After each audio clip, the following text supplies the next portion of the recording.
Ito ang Intercontinental Broadcasting Corporation.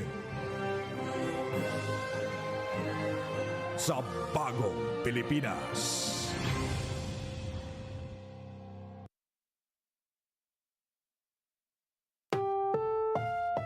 Ang susunod na programa ay rated PG. Patnubay at gabay ng magulang ay kailangan sa mga batang manonood.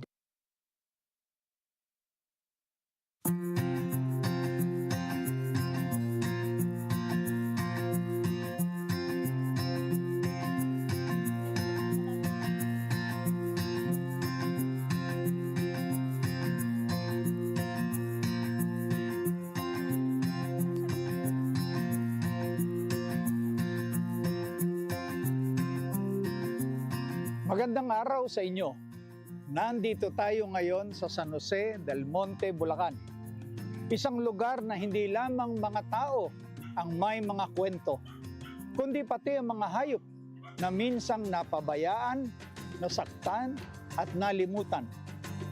Mga kwento ng pagliligtas, paghilom at pag-asa.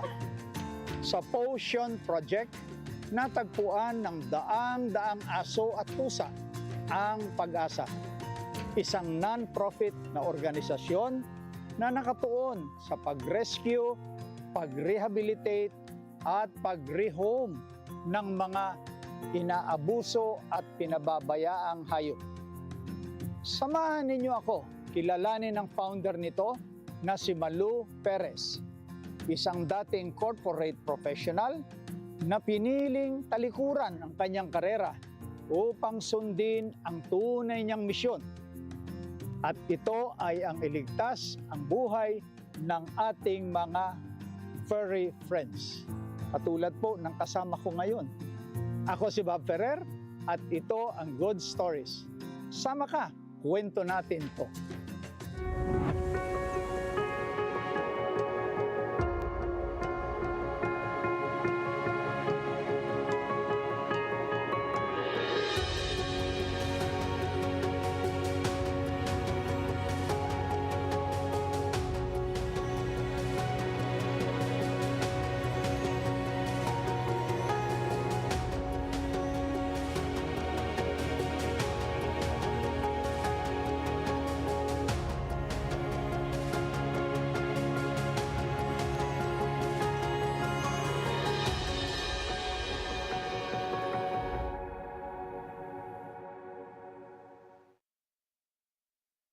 Hello?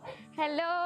Hi, I'm Bob. Hello! Thank you for having us, Bob. Of course. Thank you. Salamat. Thank you for being here. Salamat. And welcome to the shelter. Oh, I just have a few questions for you. Malu, I'm curious to know how your foundation became what it is now. Well, it's hard. It's hard to do the step by step because, again, it kind of just popped out because of the dogs on death row. Again, there was no time to plan anything. When they were on death row, parang 3 araw na lang po yun bago sila patayin. Okay, The Bulacan shelter happened a few months after. So how did you put So this the up? first one was the one in Negros. That was Okay. the first shelter. And it was just a few days after I rescued those dogs when I thought about the name Potion Project. Because prior to starting this organization, I had an online business that was for zero waste products. This Potion Project just like a bulb, just Yes. turned on. Yes, Go ahead. yes, like a lightning bulb. Like a lighting. Because prior to starting this, I had an online business, zero waste products. That's for the Tigil na rin environment. yun. That stopped also. So that was my first passion project, Okay. like doing something to give back to the environment. And then when I started the shelter, I thought to myself, but why, this is also another passion project. Like actually, ever since I was young, I've always wanted to put up a shelter. And then I thought to myself, this is also another passion project, but this time it's dedicated to our furry friends with paws. That's why it became Potion Project. Yeah. Yes. And then, few months after I started the shelter in Negros, Okay. I went here in Manila to register the org as a non-profit. All right. By that time, Potion already had a following kasi I did a few pound rescue operations, and every pound rescue operation went viral. You So already medyo started it in Negros. In Negros, but Okay. none in Manila yet. All right. And then I went here, and then people saw, now I'm in Manila, I started to receive messages from people, ay dito sa pound din namin, ay dito din. So, cut the long story short, I got a report about more than 100 dogs here in Bulacan, pound. Mhm. I went there just with the intention to get the word out. Like, I wanted to people know there are more than 100 dogs for death row. Maybe you want to save them.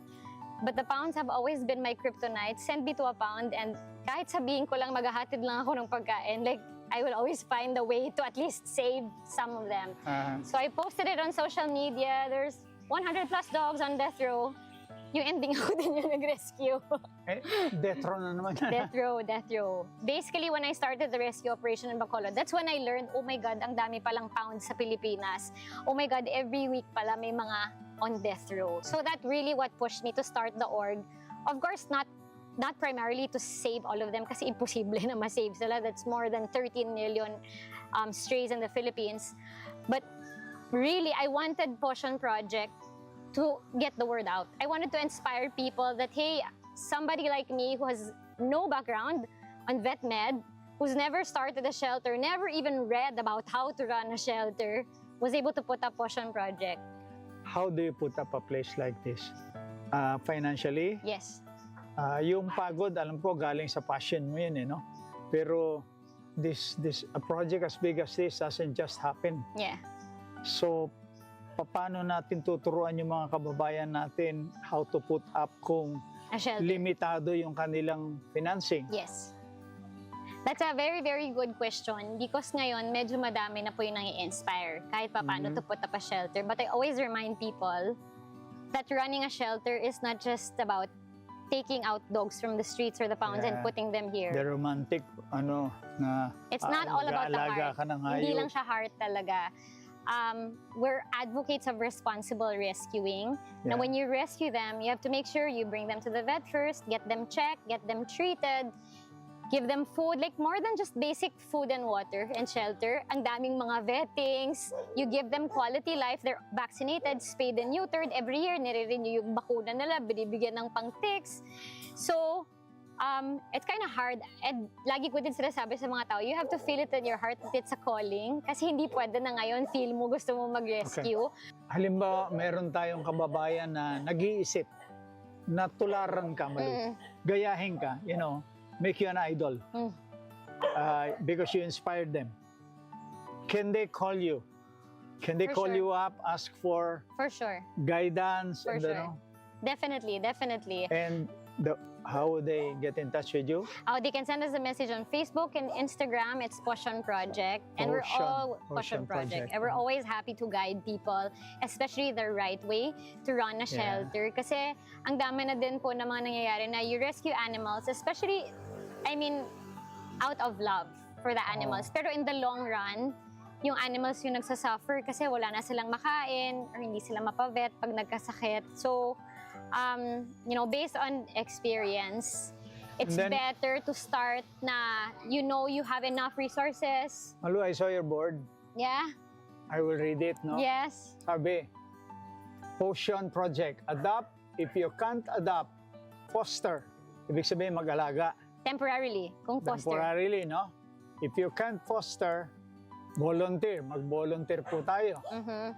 Kung hindi mo kaya mag-volunteer, And you have the resources. meron ka naman resources, may konti kang ipon, mag-donate ka na lang ng kaya mo. Yes.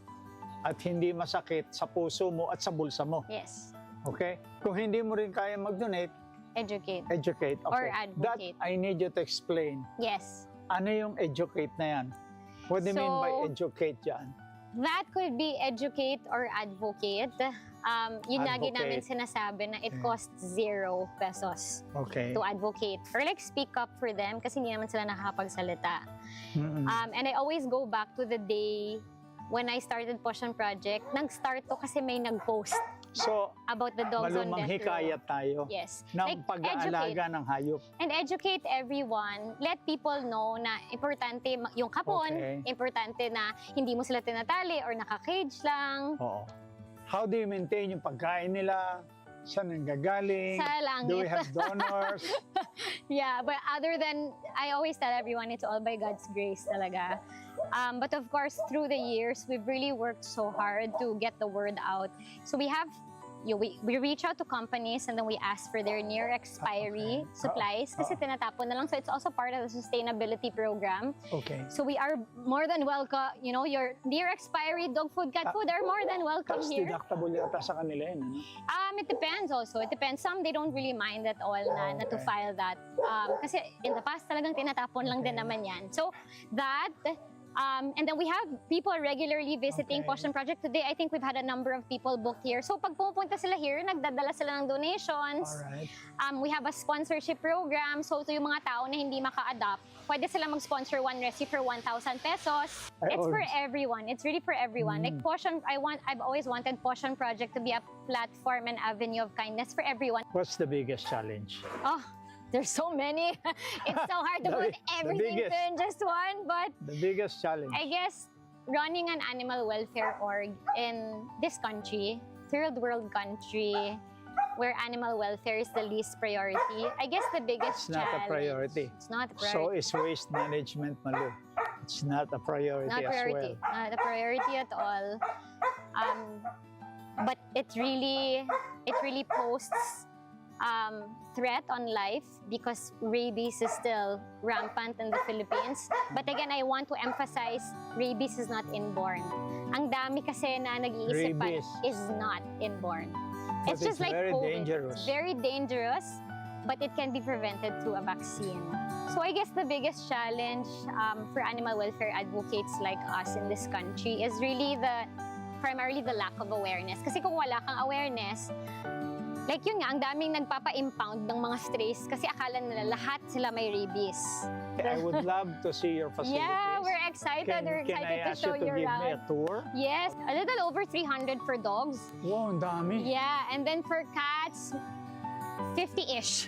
Okay, mamaya, meron kayo pakikilala sa amin. Yeah, a very special boy. Very special boy. Okay, But yes, let's go for now, and show you around let's- at the let's- shelter. let's go ahead with the tour. Yes, and meet the many other living miracles. Yeah, Garrett, come here. mainit, kaya ganyan kayo.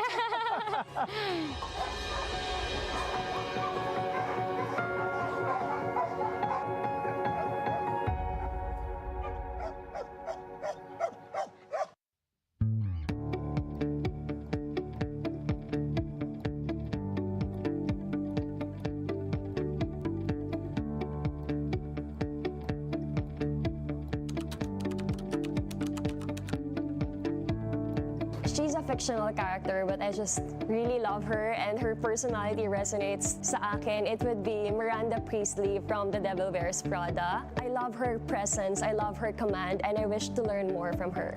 Nelson Mandela, and I really wanted to interview him to know his struggles. And despite of these struggles, bakit nakayanan niya na, to share insight to the community. Be a part of the IBC 13 family. We are looking for certified public accountants who can be part of our team. Interested applicants may email their application and resume to ibc tv13hrd@gmail.com or send to Administrative Department, IBC 13, Capitol Hills Drive, corner Zuzua Reggie Street, Diliman, Quezon City.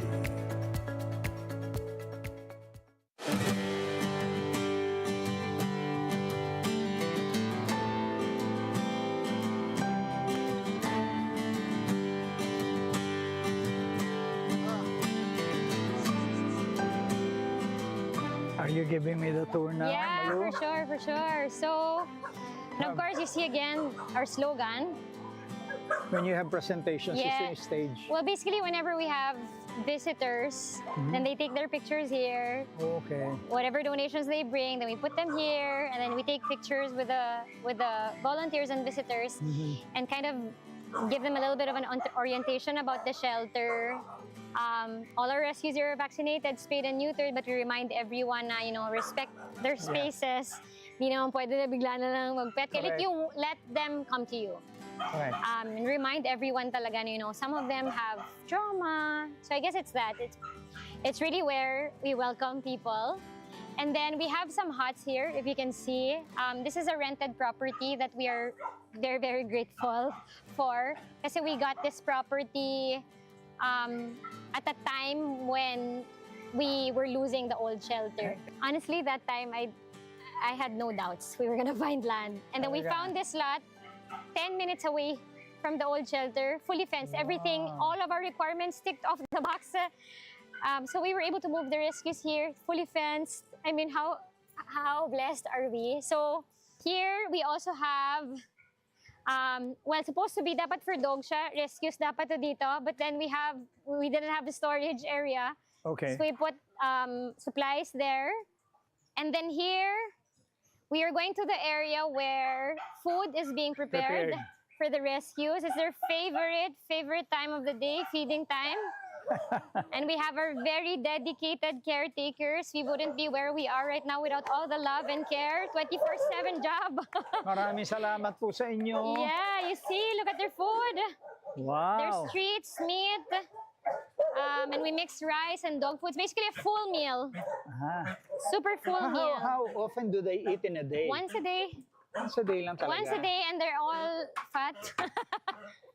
So I really feel like the environment contributes to their wellness. Okay. So kahit once a day lang sila kumain. Like, they have exercise. Like, it's a very balanced life. Ano po yan? Dog food. Yes, dog food also. Okay. And then, so we mix rice, meat. Okay. And then, I don't know if we have kalabasa today. Wala na kami ng kalabasa, but then, yeah, on a normal day, we really mix kalabasa also. So that's something people can donate to us. Kalabasa. Kalabasa. Keep that in mind. Yes, Okay. kalabasa. Mga ilang kilo ng kalabasa every day. Madami po talaga na kalabasa. So pwede mag-donate sako-sako ng kalabasa. So yan, broth na lang din. And then we also add water. It's also a good way to save. Yes. Para lang mas madami yung food. Tsaka parang may, anong tawag din, ma'am? Sabaw. Yes, broth. Oo. Hindi kasi ako nagluluto, ma'am, kaya. It's okay, I can relate to. Ikaw rin Very pala. proud na ako pag nakapag-prepare ako ng pagkain sa bagaso ko. But here we're also very grateful kasi most of the meat that we have here, these are donated meat also. Kasi nga po Pinoy sila, so rice is life. Correct. So may kanin din yung pagkain nila. And it's really a huge help. Di sila mabubusog, ma'am, pag walang rice. Correct. Maghahanap ng kasi Pinoy yan dagdag. So, again, this is every day. But here, if you can see, where we would feed them, yung iba na sa bowl. Yung iba kahit nagpe-prepare pa lang, kumakain na. But we feed the dogs here, if you can see po. We use PVC pipes. So this is an effective way to feed rescues when there's so many of them. Okay. So dito namin siya ilalagay. Yung iba naman sa mga bowls. May mga bowls also. Wait lang! You have an emergency in the middle of the night, you can say, ay, bukas pa shift ko. They are the unsung heroes. For sure. The people behind the camera. Yeah. So, most of them, talagang may manners. Meron lang iba, it's normal naman for dogs. Yung iba may food aggression. Kahit naman sa tao. For sure. So, we kind of just notice who these dogs are and then sila nakabowl. Ihiwalay. Or mas madami yung sa kanila kasi ang bilis nila kumain. Correct. But look at the others, they just patiently wait. Oo nga, ano? Yeah.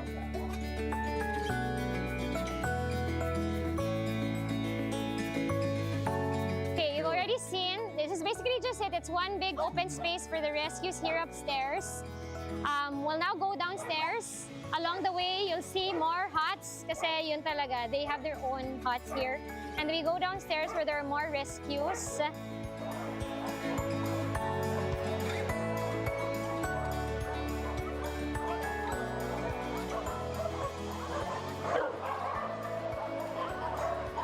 Ang ganda, ha? Yeah. Pero wala na sila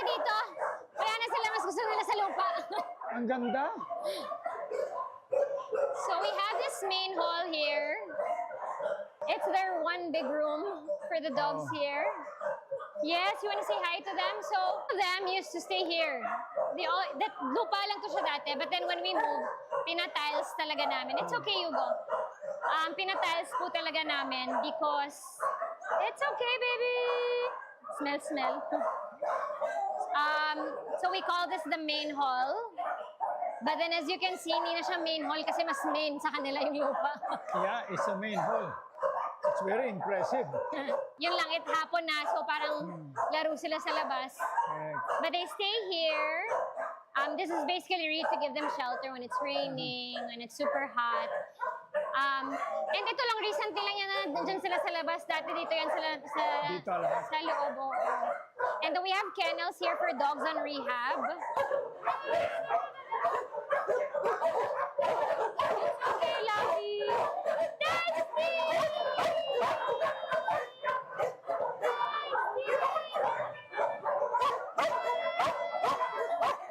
It's okay. The others are aloof kasi wala masyadong human interaction. So one of the things people can help us with, pwede sila pumunta here, pasok sa loob and stay with them. It's okay.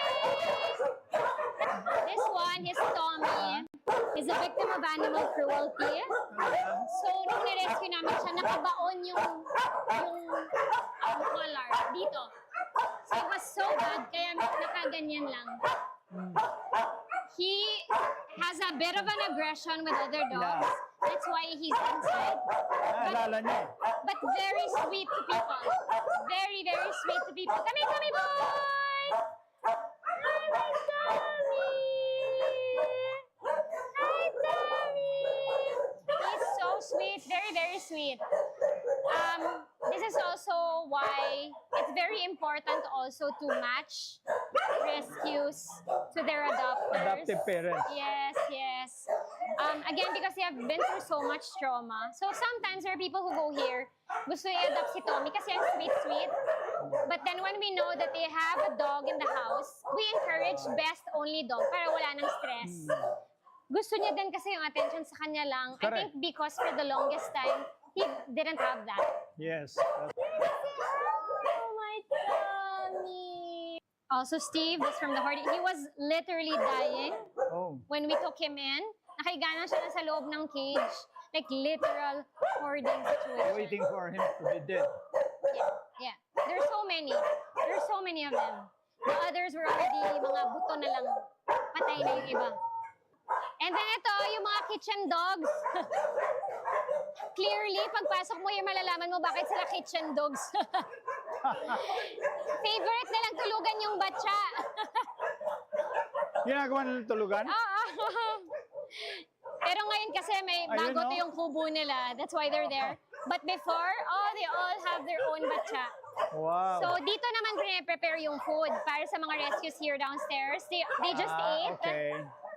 8 years of doing Caution Project. I still have days I step inside the shelter. I get teary-eyed looking at them because I see them, patay na dapat kayo ngayon eh. But look at you now, like giving so much love. You're so happy. You inspire so many people. And I just feel very, very blessed to have been an instrument to saving and changing their lives. Pero this is also what I want to tell everyone. Every time you help, donate, or help out at Caution Project, you become a part of it. Hindi naman namin kayang gawin if kami lang. I don't know if I can be an advocate, but I know I can be a supporter. Yeah, we all can do something. Yun nga lagi namin sinasabi na, you know, every time maybe you give up today's coffee or whatever you want to buy and donate to Caution, you look at these rescues, these are the ones who benefit from that. So you help sustain their lives. You help extend their lives also. And they're so worth it. You see them here. Ito po yung mga tinutulungan nyo sa lahat ng mga nagsusupport sa amin. How big is this compared to Bacolod? Bacolod is 6,000 square meters. Still, there's so much space. We have more rescues in Bacolod actually. What? In Bacolod, we have more than... You have more rescue there? Because it's the permanent shelter. Okay. We have more than 400, especially because I started there. So we have more than 400, and there are lesser organizations, not a lot of adoptions. So that's why we have more there. So Bacolod is 6,000 square meters. This is 1.8. I know, Yes, this is so it's huge. huge. It's huge, very huge. And we don't even use the whole of it. Yeah, they just roam around. Yeah, they know also. They know in their own respective spaces. I'm just very happy when I look at them here na natutulog, nagchichill, naglalaro. Nakaka-happy siya talaga. Sometimes we have people visiting here, they wanna adopt, and then they say, ay, wag na lang pala, para mas maganda pa yung buhay nila dito. Sometimes people feel sa amin, ikukulong lang yun dun sa loob ng kwarto. Dito, ang ganda-ganda ng buhay nila. So, Dahil lang kaibigan. hopefully, this also inspires people to make sure that they give a good life to the rescues. Magandang realization yun. Because we don't get people na i-adapt sila tapos mas maganda pa pala yung buhay You know here. what, Malu? There are a lot of people who own trucks of land. Yeah. Idle. Yeah. Idle trucks of land. Idle. Even the government. So much idle land, so might as well. I would encourage people, especially who have the resources and the heart. Maybe you can use that as a shelter. Trust me when I tell you, you are going to be blessed so much more. These Well, I dogs. can promise you something. Personal promise. I'm not buying any dog. Yeah, that's such a huge help I already. can start from there. Yes. I'm not buying any dog. Yes, please don't buy. Please don't buy. You see all of the beautiful animals here? They're worthy of a chance. Bakit pa po kayo bibili? Ang dami-dami magagandang rescue dito. And they all have stories to tell. Yeah. They all have stories to tell. They For me, have a lot of stories to tell. I guess there's nothing more gratifying than being able to adopt a dog from a shelter that's shy, that's aloof. Tapos nung inuwi mo, ikaw yung pinakaunang nakakita, nagwag yung tail, nag-trust ulit. Dati, when the shelter was new, and then I gave them treats, ayaw nila kainin, gusto kong umiyak. Because it dawned to me na, they don't know what a treat is. Yeah. Kumakain na yan sila ng I basura want dati. care. Bigyan mo ng toy, they don't play with it. They don't know what a toy is. Bigyan mo ng basahan, paglalaruan nila.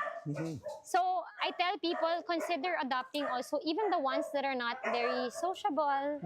Maybe you go to a shelter, look for the dog that's least adoptable. Trust me, it feels so good.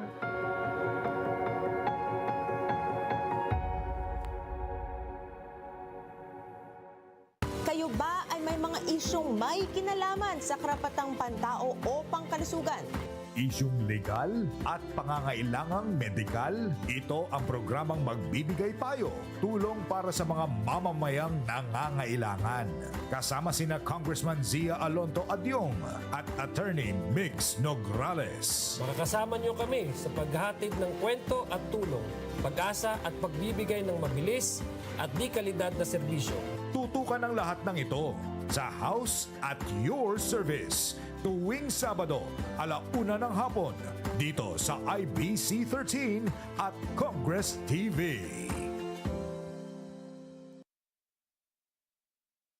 Abangan ang talakayan ng mga kabataang may talino, may tapang at may puso. Lahat ng mga estudyante ay may karapatan sa pag-aaral.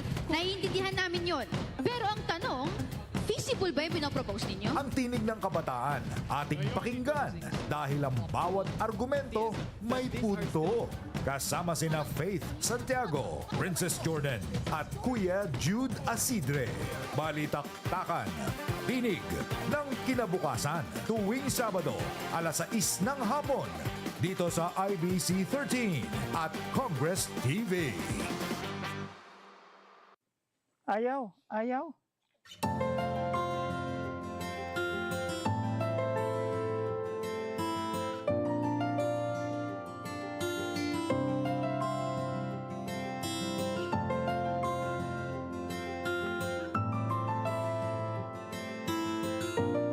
Ngayon naman po, ating alamin ang kwento sa isa sa mga sumisimbolo sa misyon ng Potion Project. Ito ay ang kwento ng ambasador na si Garen. Alright, Malu, maaari mo bang ipakilala sa amin si Garen? Yeah, of course. Garen, you wanna say hi to them? Show your big smile first. Hi, Big Garen. smile! Yes. Yeah, so this is Garen. Ito po si Garen. Okay? Yung ambasador ng kanilang Potion Yes. Project. Yes. Ano ang kalagayan niya noong siya ay unang na-rescue, Malu? Nakaluwa po yung dalawang mata niya. So Garen is a hit and run victim. Luwa, as in Both sayang. eyes popped out. So he's a hit and run victim. Nasagasaan siya. Hit and run. Saan lugar ito? This is in QC. Okay.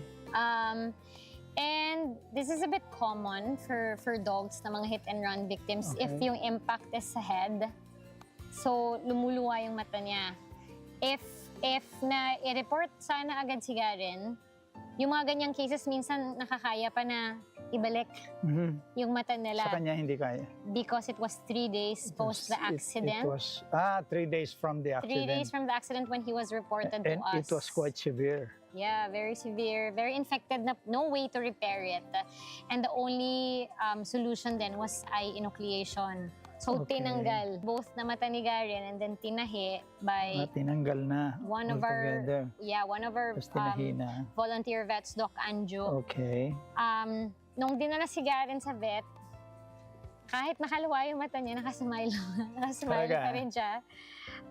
Of course, he had a bit of an aggression before siya i-surgery. Siyempre, all of a Because of sudden, the wala trauma. na. And all of a sudden, I guess he just doesn't understand na Wala na wala yung na mata siyang niya. nakikita. But, like right after, I remember when I picked him up from the vet, after the surgery, nalagay siya sa sasakyan. You could already pet him. He was already very nice then. And honestly, some people will ask me this question kung bakit si Garen naging ambassador and when I thought of him being an ambassador. I don't remember, honestly. Hindi ko ma-remember yung time na naisip ko na bigla siyang gawing ambassador. But we would normally bring him to events and I noticed how drawn people was to him. Okay. Nakikita namin na si Garen, minsan di mo alam kung tulog siya eh. So, pag may event kami, sasabihin ng mga tao na, ay, ala, natutulog. Huwag yung gisingin kasi tulog siya. Sabi ko, hindi po natin alam. Some people, when they see Garen during events, hindi nila alam na bulag until I tell them na, he's blind. Akala nila tulog lang. Alright. So, people have always been drawn to him na kahit na andun lang siya, minsan may nakikita kami dumadaan sa booth namin, umiiyak because they're super touched by him. Malu, ano ang pinagdaanan niyang proseso bago siya unti-unting gumaling? So first, of course, was the physical Okay. rehabilitation, the surgery, eye enucleation. And that's not cheap. It's usually really expensive. And after the physical rehabilitation, there's the psychological. You have to address the trauma. In the beginning, of course, like for rescues like Garen, minsan pag narinig nila yung sasakyan, may konting trauma. But honestly, with Garen, it wasn't even difficult. But there's also the emotional. There's also the emotional, which you were able to feel Ikaw with yun. so much love. Not just me, of course, the whole team, the caretakers. I guess, but the reason why Garen's attached to me and drawn to me was maybe because I was the one who picked him up from the vet. He felt so much better already. It was actually our Ikaw other... yung una niyang boses na narinig when he went totally blind. Other than... one of our volunteers was the one who picked him up because I wasn't here in Manila then when he was reported to us. So, nirescue siya ng volunteer namin. And then, of course, other than the volunteer, there's also the voice of the vet who did the surgery. But I was the one who picked him up from the vet, brought him to the shelter. And I guess because he was showered with so much love at the shelter, he remembered who took him to that place. So, grabe yung sense of pag naririnig niya yung boses ko, kahit malayo pa yan talaga, alam na niya. He would follow me. People are so amazed with him. Here at the shelter, such a big space. Kaya niya bumaba, mag-isa lang naririnig lang niya yung boses ko. He is so well-behaved. So well-behaved. Ano yung pagbabago ni Garen from the time he was rescued to the present? Ano yung pinagbago ng kanyang ugali? He's a diva. He's a diva now. He feels he's the ambassador of Potion Project. True. So actually, Garen's a very, very nice dog to people. But you know, Garen really is a diva again. Going back to what you're asking me, we noticed how he's become such a diva in a way that alam niya kasi siya yung ambassador. So pag meron Correct. ibang aso na lalapit, magagalit siya. Aha. Lalo na if alam niya siya yung pinag-uusapan, Nako. siya yung center of attention, magagalit. Spoiled na. But with people, you'd never have problems with him. There were thousands of people na pet na siya. He's never really snapped, never bitten anyone. Aha. He loves people more than dogs, which is ironic because after what happened to him, di ba dapat most of the dogs na mga rescues, yung mga pinagdaanan na ganyan, may galit sa tao, may trauma sa tao, siya wala. Feel na niya, dapat siya lang. Hindi, siya. hindi siya nag-develop ng masamang ugali No resentment sa kanyang towards fellow people. dogs. Yeah, No or resentment to towards people. Which Wala. I guess it's something that we can be proud of. Like, whenever I look at Garen and how he deals with people, I can proudly say that was all because of the love that we gave to him. Because of the love we gave him, he forgot what happened to him in the past. He's learned to trust people even if you don't see them. And the effect of this is just him knowing that he is loved and cared for. And he passes on that love to a lot of people that gets to meet him. Yeah. Like, nakaka-happy, nakakataba ng puso. Minsan nakakatawa din pag may event kami na bigla na lang may taong nakikita kami na pupunta kay Garen, ipipet siya, pero grabe na yung iyak. So Sige. imagine he's not doing anything but he touches so many lives. People kind of realize, sino ako para magreklamo? Si Garen, bulag, hindi nakakapagsalita, ang saya-saya pa rin niya. So, you know, one encounter with Garen and it touches Okay. you.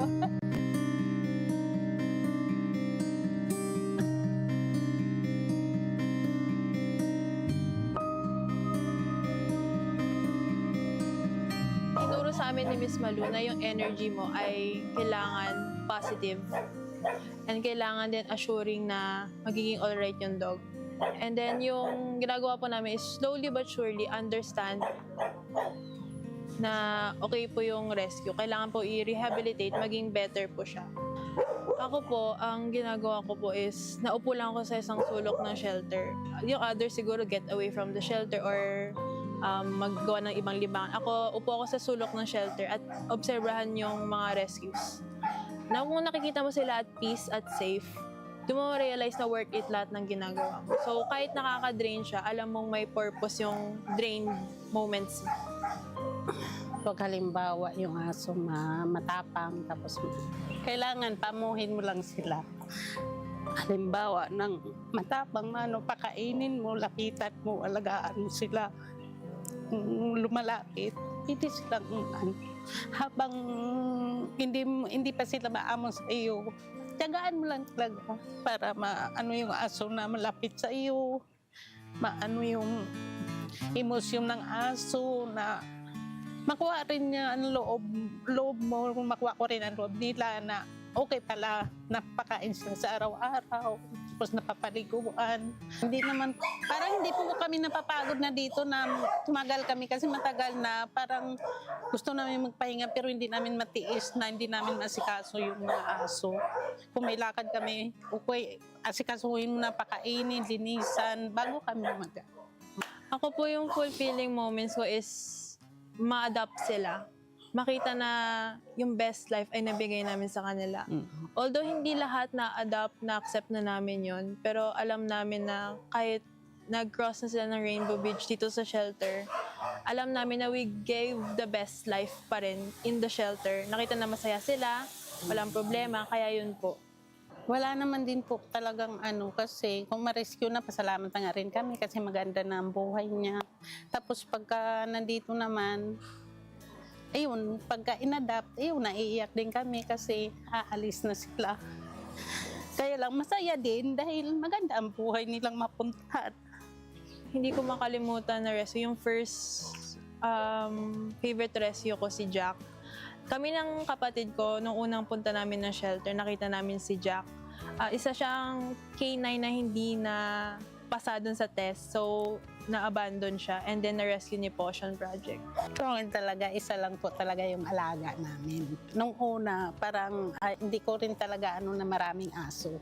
Pero nung tumatagal, parang ano na sila yung napamahal ko na talaga. Wala akong paborito, basta lahat sila masikaso. Nabago po siya to the point na mas naging aware ako sa mga pangyayari. Kasi before, I just kumuha lang ako ng rescue sa street and wala akong alam sa mga kapon, ganyan-ganyan.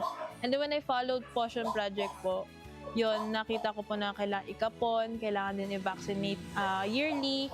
And then, tapos nung nag-volunteer ako noong 2022, doon ko na-realize na ang dami palang more to the rescue lang ng pag-alaga at pagmamahal. Kailangan din intindihin sila emotionally and minsan physically kasi yung iba, kagaya ng iba si Colin, tripod. So, kailangan mo intindihin lahat ng rescue. So, nabago yung perspective ko na hindi lahat ng dogs is pare-parehos. May kanya-kanya silang past or story na kailangan din intindihin.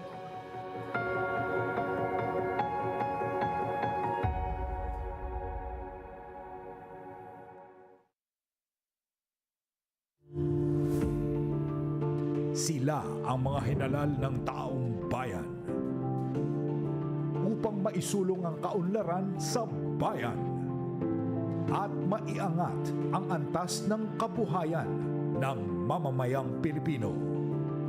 Kasama si Ms. Cathy Villar, ating kilalanin ang Senado ng Pilipinas tuwing linggo alas 9:30 ng umaga.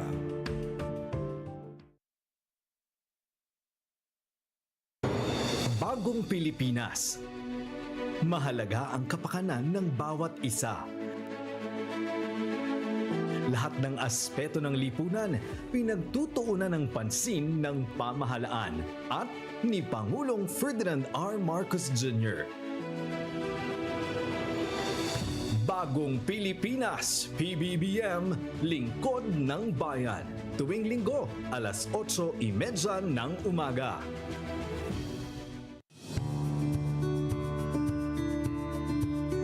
Ako po si Rachel Cribelio, ang head caretakers ng Potion Project.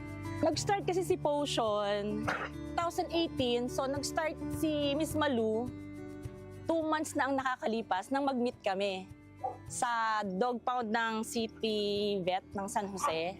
So yung time na yon, parang nag-rescue sila ng mga papataying aso. So nung nagkita kami, doon na po nag-start yung pagpasok ko sa kanya dito sa Potion Project.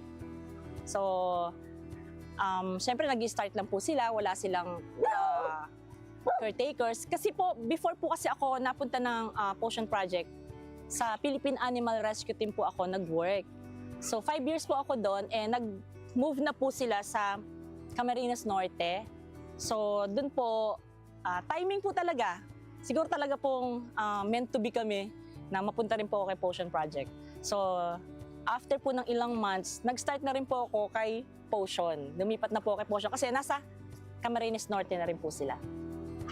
Halos lahat naman po talagang tatatak din po sa sa isip, sa puso nyo. Kasi una-una po, nagke-care kami sa mga rescue dogs nila, di po ba? So, iba-iba lang po talaga yung cases nila. So, meron po talagang grabe po yung mga pinagdaanan nila. Yung iba po naman, since puppy, alaga na rin po namin sila. Same din po sa mga cats, ganun din po. So yung iba po, iba-ibang cases talaga.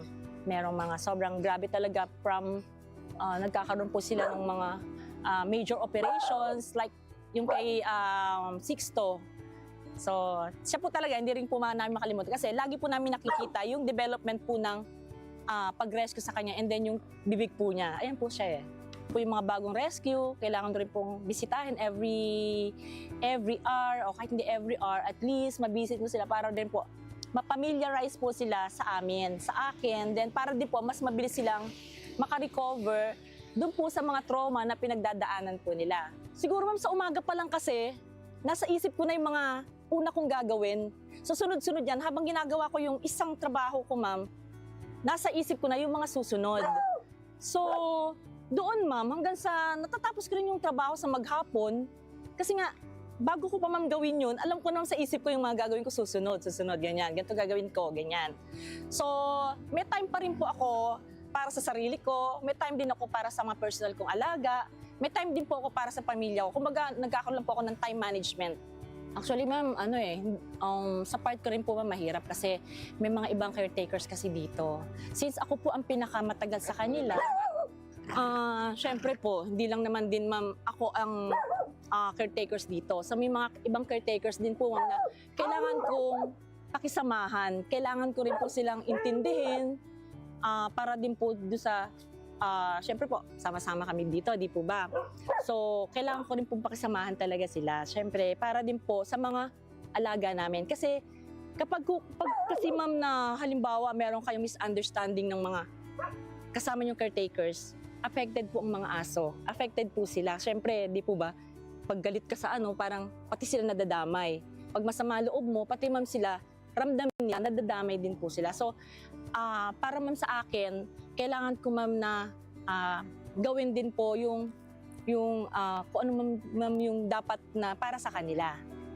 Actually ma'am, matagal na rin kasi ako sa ganitong work eh. Di po ba nabanggit ko, sa part pa lang din po ako. And bata pa rin po talaga ako, mahilig na ako sa aso. So, para po sa akin, siguro nandun yung marunong kami or ako na magkaroon ng patient, maging pasensyoso, yung kahit na may problema sa buhay, kailangan mo pa rin yung makita nila na okay ka. Kasi sila rin ma'am ganun eh. Di po ba? Kahit anong sama ng pakiramdam nila, pagka nakita nila yung mga amo nila, tuwan-tuwa na sila eh. Yes ma'am. Totoo ma'am. Siyempre, di po ba, alagaan nyo sila. So, ayaw nyo nasasaktan, ayaw nyo napapagalitan din ng iba.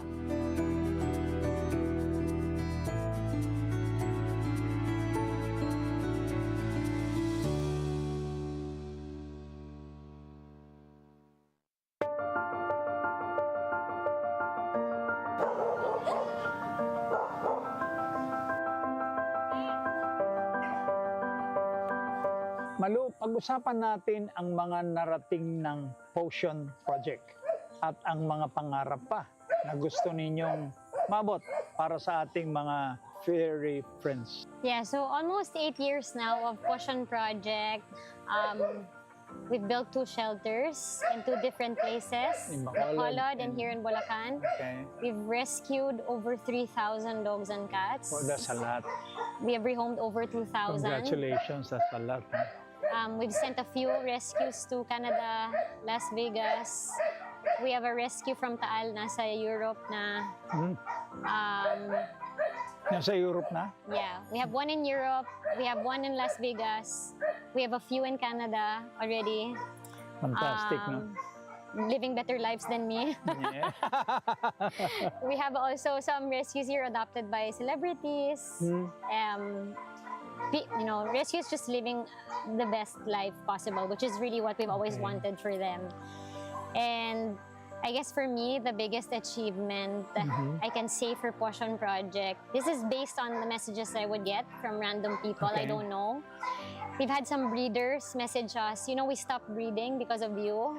Pinakapon na namin sila. For an advocate, I think that's the best achievement. Once you change the mindset of a breeder, di na sila magbe-breed, di na sila magbebenta. So, you are advocating that breeders stop breeding. Definitely. Because there are so many dogs homeless and cats out there. Would you be open to, let's say, cities or even barangays who would want you to speak? For sure. For sure. We've been doing that as well. We've been doing that as well. So we talk to, Sige. we go to, basta we have the time. We just need to coordinate with your Yes. When we're available, we go even to schools, even to preschools. Yeah. We teach the young ones as early as like Dapat lang. kindergarten It should what start young. kindness for animals mean. Hmm. And whenever we talk, for me, like what's very touching, whenever I talk to kids, they don't see breed.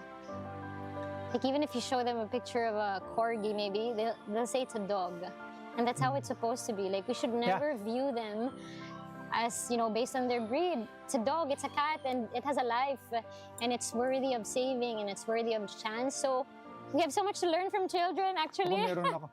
As parting words to our kababayans, ano ang gusto mong sabihin sa kanila, Malu? To, try and influence them, I guess, to a better way of caring for our animals. Yeah, to everyone watching this, I really hope that somehow I have inspired you to view animals in a different light. They're all living creatures, also just like us, pero ginawa tayo na may isip, ginawa tayo na nakakapagsalita. Sila hindi sila nakakapagsalita, hindi naman nila masasabi na masama yung pakiramdam nila, hindi naman nila masasabi na sinipa sila. That's why we're here. When people ask us, why do you do what you do? Because they cannot speak up for themselves. So I guess, somehow it inspires people to help us in this advocacy because they're worth it. Here, all of the rescues that you see here at the shelter, they're all living miracles. So if we didn't save them, they should have been dead. Probably, there were thousands of people already who have been touched by these animals. So if we didn't save them, edi sana there's one XX number of people less in this world because maybe they haven't found their purpose anymore, but then they went here at the shelter, found purpose, and found more meaning to life.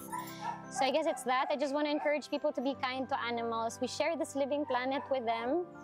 And if there's anyone there who feels lost, I guess, someone who hasn't found their purpose yet. Tsaka therapeutic yan, di ba? They're very therapeutic, they're healing. I call them my tickets to heaven. Oh. Like since I started the shelter, I was never afraid of death anymore because I know if anything happens, I'm gonna see all of the other angels. They're gonna welcome me like nothing's more beautiful than that, I guess. And you have really found your purpose. Yeah, for sure. And I hope everyone finds that. Okay, Malu, we pretty much covered yung slogan. Yeah. So I guess there's nothing more to take up except to thank you for having us and that we assure you that we will in our own way promote not only your foundation but yung ina-advocate ng foundation ninyo. Which is adoption and love and care for animals. Proper care for animals, specifically dogs and cats. Yes. So I wish to thank you from the bottom of my heart. Thank you so much. Thank you also from my heart and the hearts of all of the living animals here and even the ones that cross the Rainbow Bridge. Thank you for giving us the opportunity to talk about animal welfare. For me, every opportunity to, get the word out is a win for animal welfare in general. Actually, to encapsulate all of that, yung lagi sinasabi ni Passion Project, we can all do something. Okay. You want to encourage everyone na meron kang maitutulong. Thank you so much, Malu. Thank you also, Attorney Bob. Thank you for making we'll time. get another opportunity to you're always visit welcome your here. place. And Or Bacolod, maybe maybe. Bacolod. Why not? Yes, why not? Okay. Thank you. Thank you.